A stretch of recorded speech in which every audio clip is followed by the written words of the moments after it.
What's going on, everybody, and welcome to the very first episode of Squatch Talk with Jay. I am your host, Jay, and today we are talking about the Universal Pictures movie Renfield, starring Nicholas Hoult and Nicolas Cage, as the titular characters are Robert Montague Renfield and Count Dracula, and respectively. And this movie, I was going in very excited. I've been waiting for this one for a while. When Robert Kirkman first started talking about Renfield, I got really excited at the prospect of it. And then I was introduced to What We Do in the Shadows by Taika Waititi, and I was kind of like, okay, so there's already some vampire comedy that you, and of course there's other examples, but I think these two will be remembered as very prominent examples of vampire comedy. But the TV show, What We Do in the Shadows, more specifically, deals with the relationship between a vampire and their familiar. And so by the time Renfield eventually released, it's kind of like, well, people are familiar with this now. No pun intended. But of course, if you know the story of Dracula, you know that Robert Montague Renfield is Dracula's familiar. He is a bit loony in the books. It's and he's kept in a dungeon, and he wears a straitjacket, and he eats bugs. But of course, in Robert Kirkman's and Chris McKay's Renfield, those bugs give Renfield his abilities. They make him superhuman strong. They give him, I don't know if it enhances his speed, but it certainly makes him stronger and more agile. And it was a really cool adaptation of that, and a way to put superpowers into it. And of course, there's always been superpowers and supernatural elements to the story of Dracula, because he's a supernatural being with supernatural abilities that would, be attributed to superpowers today. And one thing that I want to touch on here is what it does differently from What We Do in the Shadows. Is it really goes into the, and I mean, come to think of it, it's not that different, because What We Do in the Shadows did have an episode in one of its previous seasons with familiar support groups. Even though that's not necessarily what happens in Renfield, there is a support group, and Renfield goes to that support group to talk about his toxic relationship with Count Dracula, who is played fabulously, deliciously, and wonderfully by Nicolas Cage. The Cage is a hit or miss actor for so many people, I know, myself included. I'm a fan of a lot of his more recent stuff. In fact, all of it has kind of really hit for me. The standouts are Color Out of Space, Pig, Unbearable Weight of Massive Talent. They're all great. And Renfield. He does something here. I'm not really delving into spoilers here. It's really not a movie that you can really spoil anything. It's a new concept. It's not like, but what I will say is they do things that are reminiscent of Bela Lugosi, but Nicolas Cage in particular specifically reminds me of Christopher Lee in this movie, and he does a really, really good job. When I tell you that I was cracking up at the banter, I was scared at some points, I was crying at the end. I mean, it's a really great story, and it's a really clever movie. Robert Kirkman, of course, creator of Invincible and The Walking Dead, and many, many other great titles. This one particularly was not a comic book first. This was just a concept he pitched to the studio and they went with. And interestingly enough, I would love to see more. Even though there isn't source material, the books and the original Universal Pictures movies could serve as a source material, just like they did with this one. And I think this is better than the Dark Universe. No offense at all to the Mummy and what they tried to do, it's not my cup of tea, but you know, nothing is universally hated. I'm sure there is somebody out there who loves The Mummy with Tom Cruise and Sofia Boutella. I don't. I prefer The Mummy with Brendan Fraser. Fraser, I apologize. There is a correct way to pronounce that. Apologies. But what I want to say, getting back to an idea for more of this, more comedies in the vein of monster movies. Like this was a great start. Where does Frankenstein fit in this goofy monster universe? A rom-com with the creature and the bride would be great. Where does the Mummy, where does Imhotep fit in all of this? Where do all of, Phantom of the Opera? There is so much you could do. Because, again, most of these characters are in the public domain at this point, so you can do whatever you want to with them and interpret them as many times as you want. I've written many a short story about monsters like this, and of course nothing published, but one day, who knows, you may see a book, a collection. But no, I have always been inspired by classic romanticist monster books and classic monster movies, and this was a love letter to both.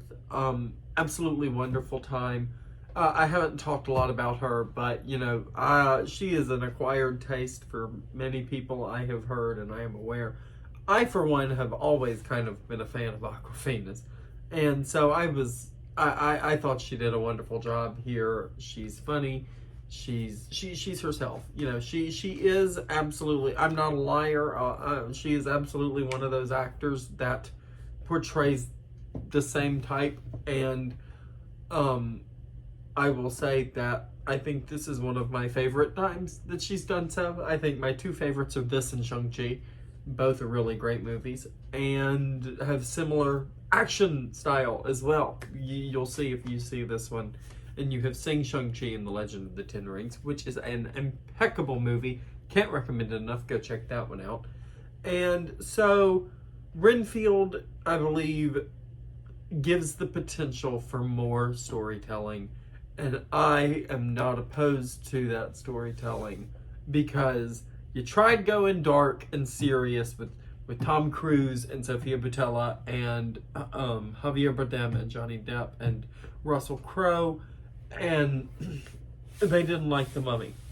Now, I will be the first to tell you, The Invisible Man starring Elizabeth Moss is amazing. I love that movie very, very much, and everybody should see that movie.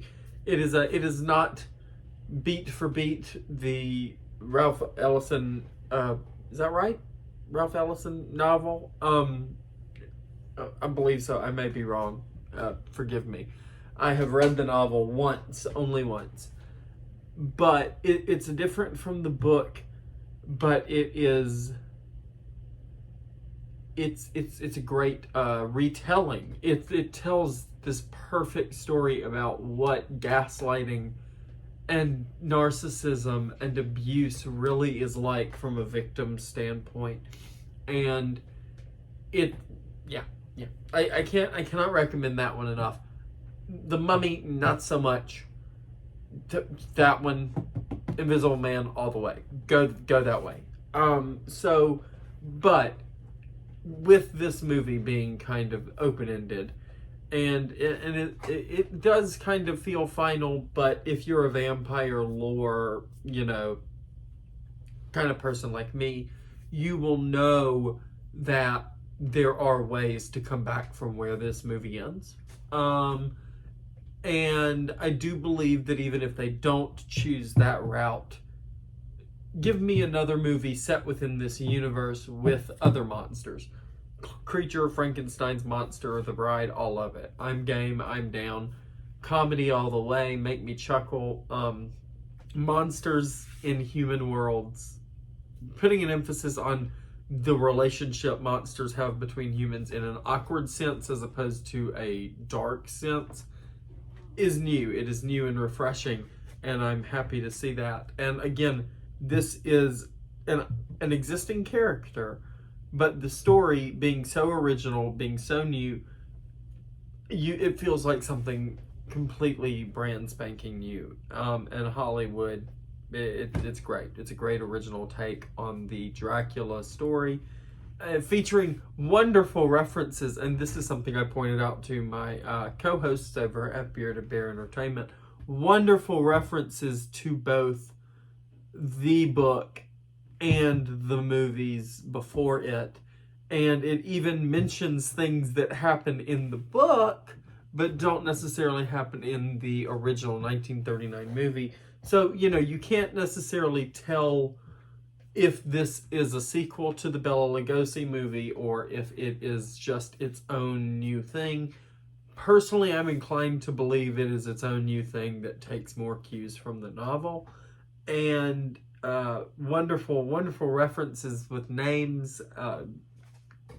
Aquafina's dad's name is a character from the book that you will recognize if you're paying attention.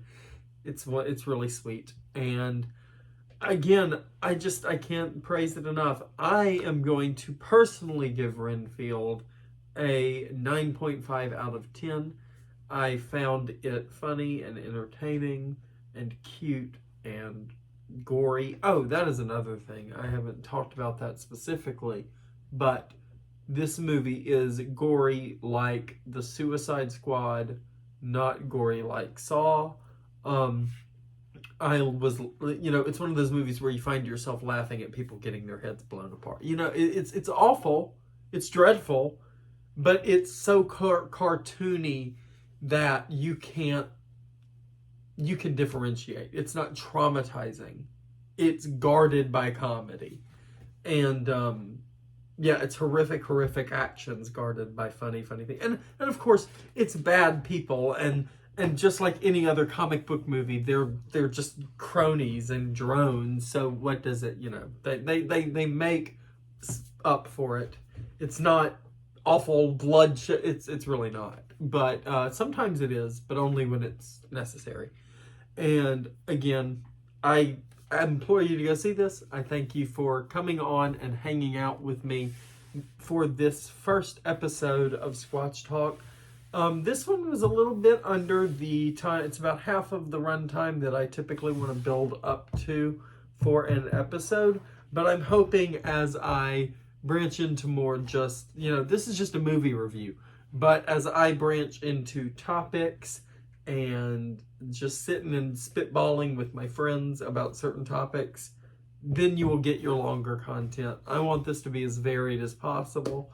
And if you keep it short and sweet about a movie, it gives people all they need to know before they go and see it. And hopefully you guys will let me know down below what you thought of Renfield. What did you think of Nicolas Cage as Dracula? It was definitely something we all were anticipating to see how it would play, and it played well for me. So let me know down below what you thought. As always, guys, don't forget to go subscribe to Bearded Bear Entertainment, the Bear and the Beard podcast, Bard's Tavern Talk. Go subscribe down below and click that bell to be reminded when my videos are live. And I look forward to the next episode. I don't necessarily know what we're talking about, but stay tuned. It's sure to be fun. All right, guys. I've been your host, Jay, the Nerd Squatch, and I am so grateful for you for coming with me on this mysterious journey into the unknown. This has been Squatch Talk, and as always, stay awesome, stay nerdy, and stay strange. Love you guys. See you soon.